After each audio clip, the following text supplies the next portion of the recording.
So welcome to Jumbo IS and welcome back to our lecture series called Daily MCQ Practice. In this lecture series, we cover a particular day's current affairs through a set of 4 to 5 MCQs. Now, the purpose of this lecture series is twofold. One, you get to revise your current affairs through this lecture series because if you have read that day's newspaper or if you have watched our daily news and shorts, you must have covered that day's current affairs. But through this lecture series, you get to revise them. And the second more important objective is to give you the much needed MCQ practice, because this MCQ practice is very important. You might not realize its importance right now, but if you continue with this lecture series, you just give me 10 minutes every day.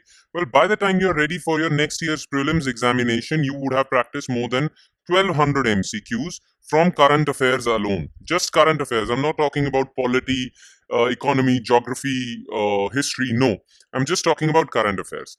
1200 MCQs from current affairs alone in 1 year by the time you're ready for your prelims examination. So it might seem that you're just covering 4 to 5 MCQs, but you're covering them on a daily basis. And this would add up to 1200 MCQs in 1 year by the time you're ready for your next year's prelims examination. All right. So this lecture series is that important. So make sure you make it a part of your daily routine. All right. Enough of the introduction. Now let's straight away jump to question number 1. Okay. So question number 1 is as following. Consider the following statements regarding 7th schedule in the Indian Constitution. Marriage and divorce subject is mentioned in the list 3 of 7th schedule. In case of conflict between central and state law regarding concurrent list subjects, the central law shall prevail. When a state law receives presidential assent, it shall prevail over the central law. How many of the above statements are correct? Now look. 7th schedule of our Indian Constitution mentions 3 lists. Okay, list 1 is called Union List. List 2 is called State List. And list 3 is called Concurrent List. Now, the subjects mentioned in these 3 lists are those subjects on which different organs of the government can make laws. Okay, subjects mentioned in the Union list, only Parliament can make laws on these subjects. Subjects mentioned in the State list, only state assemblies can make law on this. And subjects mentioned in the Concurrent list, well, both Parliament and state assemblies can make law on it. Okay, so marriage and divorce subject is mentioned in list 3 of the 7th schedule. That is the concurrent list. That means both center and states can make laws on it. Yes. Now, if both center and states make a law on this and the state law is in conflict with the central law, well then, in normal circumstances, central law shall prevail. But there is one exception to this rule. And that exception is mentioned in our constitution. It is mentioned that if the state law gets the assent of not just the governor, but also the president of the country. So if a state law, generally state laws receive the assent of the governor of the state. But if a particular state law receives presidential assent, then it shall prevail over the central law. Okay? Otherwise, only central law shall prevail. Okay? And this is regarding matters related to concurrent list, list 3. Alright? So all 3 statements are correct. Option C is correct. Question number 2. Which of the following statements qualify as a consequence of Jan Dhan Yojana? Now, recently on August 28th, Jan Dhan Yojana completed 10 years. Okay, it was launched on August 28th, 2014, and it completed 10 years in 2024. Now, because of that, because it completed its 10 years, it was discussed in the newspapers, and government actually organized a program also where it actually showcased the achievements of Jan Dhan Yojana. Okay, now what has been the contribution of Jan Dhan Yojana? Well, because of Jan Dhan Yojana, unbanked population had bank accounts. And because unbanked people had bank accounts, government could straight away deliver subsidies into their bank account. Because of this Yojana, direct benefit transfer program could be launched. And this direct benefit transfer, DBT as it is called popularly, it revolutionized India's subsidy regime. It made it more efficient. Okay, so because of bank accounts, people could now receive subsidies directly into their bank account. And there is also, Jan Dhan Yojana actually also solved the problem of fake beneficiaries of these subsidies, because these bank accounts were linked to their Aadhaar identity. Alright, so statement 1 is correct. It played a contributing role in the success of UPI. Of course, if you don't have a bank account, then how would you use UPI? But because of Jan Dhan Yojana, more than 50 crore bank accounts were opened. Right? And because people had bank accounts, they could use UPI to make payments. All right. So UPI success was because of Jan Dhan Yojana. This is also correct. It increased India's GDP by at least 3 percentage points. Well, there is no data to prove that. So this is false. Only 1 and 2.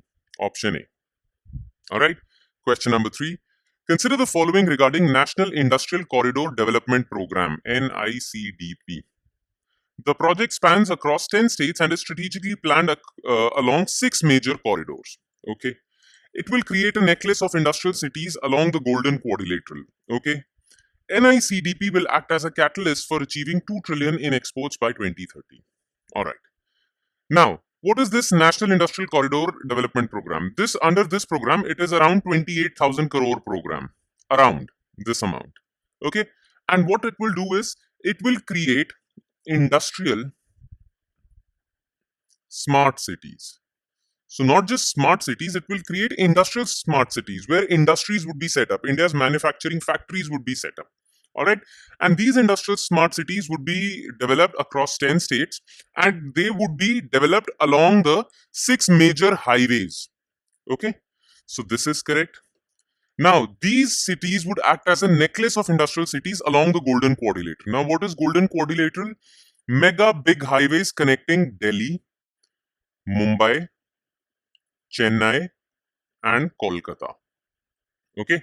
So the 4 metro cities of India, major metro cities of India, these would be connected through the mega highway project called Golden Quadrilateral. Now these industrial cities would be set up along this Golden Quadrilateral. So it would act as a necklace of industrial cities. Yes. And once this project is over, it would really help in setting up of industrial cities. These industrial cities would manufacture goods and services that can be exported. So India has the aim of exporting worth $2 trillion in exports. $2 trillion of goods and services. Okay, by 2030. India wants to achieve this target of 2 trillion in exports by 2030. And this program would specifically aid in this objective. So this is also correct.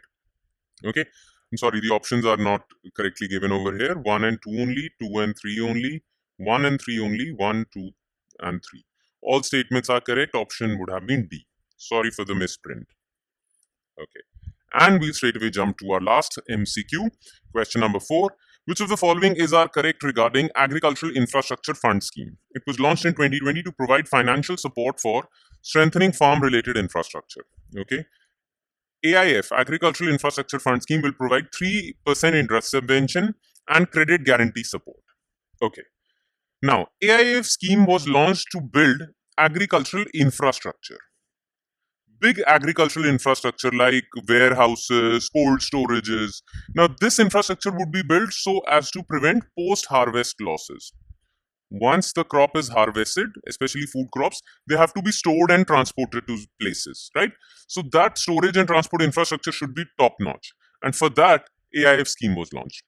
Now, this scheme was launched in 2020 and it would provide financial support to farmers if they are actually taking a loan to build this infrastructure. Okay, farmer producer organizations, self-help groups, and other organizations. If they are taking loan to build this infrastructure, well, AIF scheme would help them with that. AIF scheme will provide them 3% interest subvention. That means 3% interest would be off on loans taken under the scheme. Plus, they would also provide them with credit guarantee support.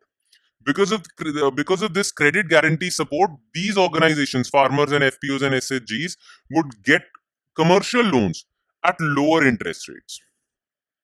Because government is taking guarantee of their credit, so banks are ready to provide them with loans at lower interest rates.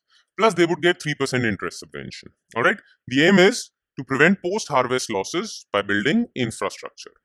So both statements are correct. All right. And with that, we conclude today's session. It was a small session, but that's what I've mentioned. You will only spend 10 minutes with me, not more than 10 minutes or a few minutes more than 10 minutes. That's it. But around 10 minutes daily would amount to a lot by the time you're ready for your prelims examination next year. So make sure you make this lecture series a part of your daily routine. And on that hope and on that note, I'll be signing off and we'll see you next time with another day's. Thank you.